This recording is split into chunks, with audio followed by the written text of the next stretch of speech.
it's getting closer to my finger. In this video, you're gonna witness Vietnam's most strange and satisfying street foods. Ooh, it just immediately falls apart in your mouth.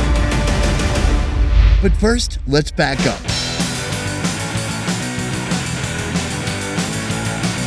In southern Vietnam, you'll find this country's Mekong Delta, a vast interconnected web of silty rivers and streams. This unique geography means a unique ecosystem, This river is giving them life. with food and creatures you won't find anywhere else. That is one ugly looking effer. For example, this. It is everything you don't like about any animal mixed into one. Today, we're on a mission to learn about the people of the Mekong Delta. This is the specialty that made her spot blow up right here. And their out of this world food. This is a 10 out of 10. 10 out of 10. And it all starts here. Our first stop, a restaurant not just located on the Mekong River, it's located over the Mekong River. The specialty here is great for folks in love with eating local. A slimy, writhing creature that makes a pretty good drinking food. We are here with Go'an behind her, a very interesting seafood found literally just outside the window here in one of the many rivers and streams of the Mekong Delta. These are Bengal eels, a type of air-breathing eel commonly found and eaten in Southeast Asia. How many eels would you say are in there? Đằng sau lưng có 200 con lạch. That is a load of eels. These guys love muddy waters, so they're perfect for being farmed all over the Mekong Delta. Cô có thể lấy 30 cái được không? Ok, 20 cái. How about 1 cái? Instead of scales, they possess a smooth, slimy skin. Oh, shit. Look at this. We have the eel right here. It's like one long, strong muscle. It has 2 tiny little eyes in front. It is super slippery. Like Calvin, this slime is actually their greatest defense. So slimy.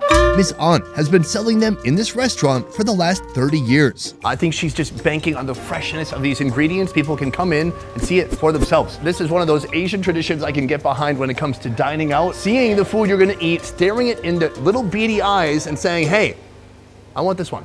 Can you say that one for me? Để dành cái này nha. The processing has begun. We have the eels right here. She's putting it into the charcoal. And this charcoal is like no charcoal I've seen before. This charcoal is made from burnt rice husks. Its main purpose is to help remove the slime from the eels. Oh my gosh. Wow. She makes quick work of these. Off goes the head, off goes the tail. Then she slits it down the middle and pulls out the intestine. And it looks like an earthworm. Apparently, this can be cooked and eaten as well. I'm not sure the recipe, but we're gonna find out real soon. From here, the eels are cleaned off, then part cooked on a grill for 45 minutes. This one is not cooked all the way. What they do is they kind of par cook it for you, and then you cook it the rest of the way at the table. Let's start with our appetizer, the river prawns. Giant fresh river prawns. They're one of the most commonly farmed seafoods here in the Mekong Delta region. They're set apart by their huge flailing claws. When you grab one of them, they're just like, I swear, give me 15 minutes, I'm going to pinch you. Despite their impressive size, the claws are still too small to eat, so they're hacked off along with its other appendages and the shell. Now, all that's left is a delicious prawn sashimi. That is a freshwater sashimi, which you're not really supposed to eat raw. But what's the worst that could happen? Oh right, parasites.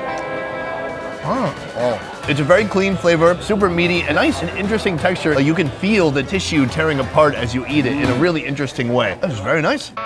Moving on to the eel. Do you think it's done? It's way done, dude. Okay. I think we need to utilize some of the sauces on the table. There's no marination or anything here. We have 2 sauces. One is a tamarind-based sauce. I like the meat. Very fatty, earthy. It's a thick, sweet, sugary sauce. It's just a little tart. I like it. So this is lemongrass, chili, and fish sauce. Cheers. The skin, as you grill it, becomes a little rubbery. I can see why Japanese love this dish. They're all about texture. There's no bigger ratio of ugliness to deliciousness. It looks like it's a bat skin on the outside, which conjures memories of Wuhan, labs, experimentation, Bill Gates. But once you actually know how it's gonna taste, then you start to appreciate it. It's a really good flavor. Legitimately like that. Last course. Last course. Boiled eel intestines. Start with a pork broth. Add garlic, Then water, lemongrass, fresh chilies, MSG, sugar, and the eel intestine. Finally, chop in green onions and finish cooking at the table. We want this to be nice and hot. It looks like leeches. That's not like leeches. It looks like leeches. Let me find the biggest piece I can because you know and the audience knows that I love this stuff. Oh. Oh.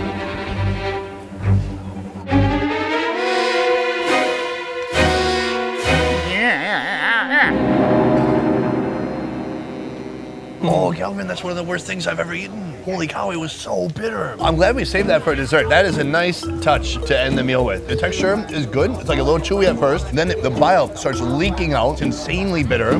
Continue on. It just coats your mouth from that point, and it has a hold of you. It turns out the bitter taste comes from the bile sac attached directly to the eel's intestine. Some places really appreciate that deep bitterness, but for me, it's hard to wrap my mouth around. I want a Coke. I want a Diet Coke so bad right now. I want to do Coke. Oh. As you can see, the Mekong is known for a long list of unique and sometimes scary creatures you'll only find here. If eel intestines make you yawn, perhaps this next food will put some boost in your roost. Now there ain't nothing to it. Go ahead and bring Goliath-on. Ain't no giant, I ain't gon' fire on. Catch a fade, you I'm wrong. TIङ Market is the heartbeat of this community, holding clues to some of the most unique food stories. From produce sellers offering snake fruit all the way to the bug guy. Here, Mr. Nguyen has a huge array of different species, from dried geckos to huge millipedes, and then this right here. This is a Vietnamese forest scorpion. Where do you get these from? Trên núi trên rừng nữa. Walmart. A scorpion found throughout Vietnam and Laos. You'll often find them suspended in a bottle of local rice wine. Can you pick some of these up?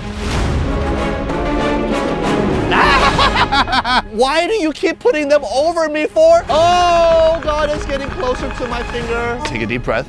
If it stings you, you probably won't die. Will he die? Nhức nhưng không có chết. I will not die. However, there will be a big swollen spot where the scorpion is biting me. It's like a bee sting. I kind of want to see if I can catch one. Oh, I did it! Yes, dude! These are some of the most disconcerting creatures. It is everything you don't like about any animal mixed into one. They look evil. Insects like these are an essential component for remedies in Eastern medicine. You have a centipede here. They look very creepy. Do these bite? These are giant centipedes, an extremely aggressive, quick, and venomous species of centipede. If that thing bit you, it'll be 10 times as worse than any scorpion sting you've ever had. What ailment does this help with? Kiểu By soaking it into rice wine, it'll then cure the pimples on your body. But even better than that, people who do cockfighting, they will let their chicken drink this, and it'll give their chicken superpower strength. So, it's great for your pimples, it's great for your cock. There's one more I really want to focus on, this right here. Is that an alien that I'm looking at? Meet the king of gushy insects, the termite queen. Like bees, each termite nest has one queen whose job is to make termite babies non-stop. Oh. They produce around 30,000 eggs per day. That's one every 3 seconds. Wow, I was hoping that the jar was creating a magnification effect, but nope, they're gigantic. Here, Mr. Nguyen soaks them in rice wine. So what is that thing hanging out of that one side? That is its mouth. That is its... Yes. I know I like eggs. Let's see how I like this.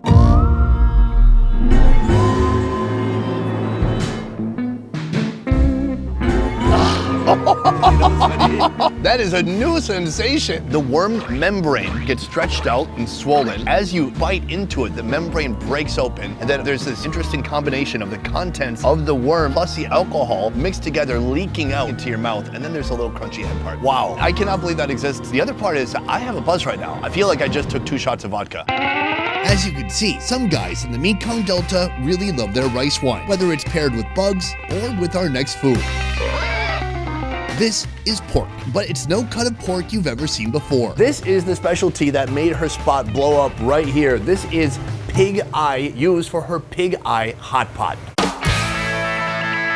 Miss Hua adapted this idea from her husband's favorite drinking spot. Why did you choose this cut? While the guys are busy drinking their face off, they can also eat the face off this portion of pig skull. Cái đó là nó không có bằng. This one's special because behind the eye socket, there's a piece of meat there that not many people know about. Out of the whole head, this meat is the best meat you're ever gonna get. It's so popular, she sells 100 pieces a day. You can guess how many pigs that is. Are you actually eating the eyeball itself or just the tissue behind it? Ăn hết trơn luôn. Everything on there is edible except for one part. The bones? The bones.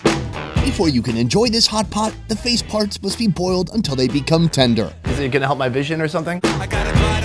Then it's joined by blood cakes and congee, or rice porridge. Your eyes will sparkle like the Milky Way.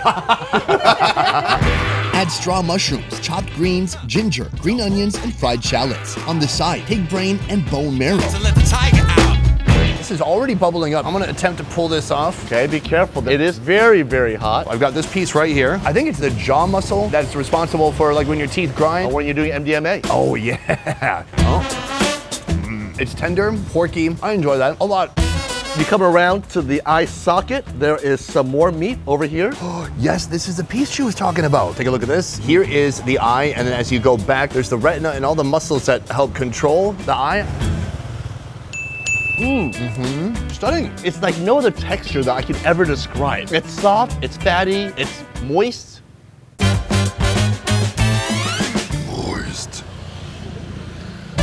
Right here we have the blood cubes. What animal is this from? My best guess, it's for a pig. That's a dang good guess. Ooh. It just immediately falls apart in your mouth. This is a whole different texture than other types of blood cake. I'm becoming a blood connoisseur, like the guy from Twilight.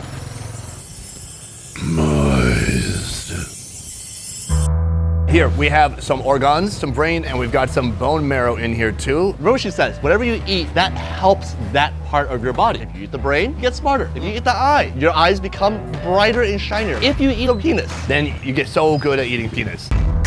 Oh, that was a smart pig. Hot, creamy, and a little nutty. I like it. This is bone marrow, dude. really? Wow, that is fascinating. It's like a little worm. There's a bunch of fatty tissue around it, like a foamy, hot brain, and then some part that just tastes like intestine or cartilage that's really chewy. I like it. This is like all-night drinking food. And I think a lot of what we've seen so far in the Mekong Delta is connected to drinking somehow. And that's how I know these are my people. I think all we have left to do is maybe heal our souls a little bit, undo the debauchery, and see a place that's serving with a menu much more divine. The only thing strange about our final location is how they're able to crank out thousands of dishes each day without charging a single cent. What you're doing here reminds me of when I went to the Golden Temple in Amritsar. There they have a huge Sikh temple where they're just serving free food to thousands and thousands of people every day. Here you're doing something very similar, but in the Vietnamese way. How does it work? Anybody can come in here, rich or poor, it doesn't really matter. First, they come here, they pray, they show respect. After that, they can come and get bánh xèo and nourish themselves. Bánh xèo is a popular street food, a savory pancake loved for its crispy exterior. Here at Lying Buddha Pagoda, they've been serving these free rice pancakes since 1999. Why bánh xèo? At first, it was served on special holidays and weekends, but as demand increased, so did their output. The ingredients can be locally sought out. This batter can stay long term. And as you can see, he can cook multitude of bánh xèo all at once. Since 2009, they've been serving free pancakes every day. The first 3 months of the year, they can do over 220 pounds of bánh xèo batter in one single day. That is about 4,000 bánh xèos. The bánh xèo here starts with a flaming hot cast iron wok. Usually bánh xèo would have some pork, it would have some shrimp, but we are in a Buddhist pagoda. So that means no meat whatsoever within these walls. Add shredded cassava root. This is not an easy job. You're standing between 10 different fire pits. It is like 1,000 degrees back here. And pour in the pancake batter, made of rice flour, water, and a little turmeric for color. Imagine trying to cook 10 pancakes at once. I could hardly do 2 if I had 2 pans. Fill it with mung bean and a tofu mixture. So we just picked up our meal right here. They have vegetables, and then on the side, they have a sauce. Now, this is a fake fish sauce. I wouldn't call it fake. What I would say is that it's a vegetarian dipping sauce that's supposed to mimic a savory fish sauce. Yeah, it's fake. Try it out. Let's try it out. I love it. Good, right? It really mimics that savory fish sauce flavors that we're looking for. I'm done with that. This is usually how I eat it. I grab the fillings, I throw it in a leaf like I'm eating Korean barbecue. Okay. I fold that up, I give it a little bit of a dip, and then I eat it. You don't add any cucumber to it? I must have missed that step. And I thought, it's time I'm letting you go. It's very nice. This is a delicious texture combination. You have crispy greens on the outside, different textures on the inside depending on what part of the banh you're eating. You feel the mung beans and the cassava is really softened up. And then you get that nice wet sauce. I gotta say, I'm very stunned by this sauce. It is a perfect binding agent to this food. Even though this is a vegetarian banh sao, you're not really missing the pork belly or the shrimp. You're getting different textures, different flavors. This pagoda really thinks about everybody. You can get a nice meal without paying any money. It's a real pillar of the community. People come here, they donate what they can, and some people can't donate anything, and then some people overcompensate, provide enough food for days. So somehow it works out for everybody. I love the mission, and I just can get behind any mission that involves free food. I agree with you 100%. Best Ever Food Review Show is a small team of independent creators, and everything we do here works because of you guys. Click the link in our description to join our Patreon and receive exclusive benefits. A peace. What did you do before the restaurant? Ngân hàng công thương. Ở nhà nấu cơm. Ngân hàng công thương. Oh. If I don't win this year's Co-host of the Year in 2022, I'm gonna find every single one of you guys, and I'm gonna put a scorpion in your bed. Did you have to invent your own recipes? Dạ tự luôn. Yes. She is a woman of very few words. Right to the point, not into the storytelling. It's very transactional, like a bank account. You had a question, complete, receipt, done. Boop, boop, boop. I don't fit in all the time. I have a mustache. Not many Asians do. How many Asians have mustaches? Is that true? I mean, it's me, The Rock. Guys, that is it for this one. I hope you enjoyed some of these fun, interesting, unique treats from the Mekong Delta of Vietnam, a very fascinating place. Let me know in the comments down below if you think we should come back here in the future and do a more in-depth series. For now, I want to say thank you to my co-host and my good friend Calvin for joining me today. You can follow him at FKN Deliciousness on YouTube and Instagram. Go see his fun food adventures. Give a follow, give a subscribe. That is it for this one. Thank you so much for watching. I will see you next time. Peace. Okay. I bet we can find... Uber?